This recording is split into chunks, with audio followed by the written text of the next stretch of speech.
So, good evening guys. As you can see, time check. Ayun po, tingnan nyo po, Bina Estetische.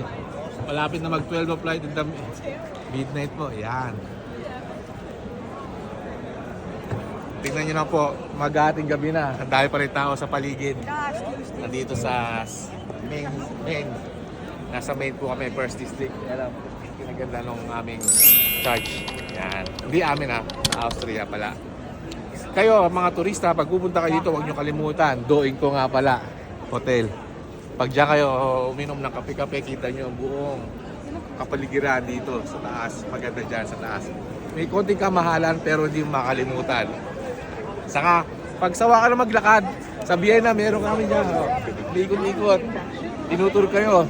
Hindi lang kabayo. Doon may kabayo. Meron din dyan. Papalad na ngayon. Nagbabike. Saka tignan nyo. Yan. Saka trivia tayo ngayon. May trivia tayo. Yung pinakamabigat na bell. Nakikita nyo dyan sa buong Vienna, sa Stepan. More than 20 kilos. 20,000 kilos. Nandiyan makikita yon sa taas na yan. Pero ang pinakamabigat ay matatagpuan nyo sa Russia. Pero sira na ngayon, nasa museum na nila. Ang pinakamabigat sa Russia. Yung bell. Yung clink. Ayos ba yun? So, next trivia tayo sa susunod. Pag diniretso nyo, papunta tayo ng Schwedenplatz.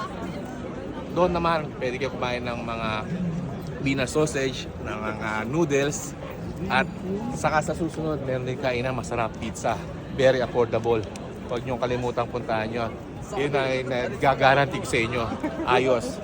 Self-service yun. Bibili ka ng pizza, ikaw na bahala. Wala nang waiter doon. Yun, ang kinaganda doon. Pizza Bitsy.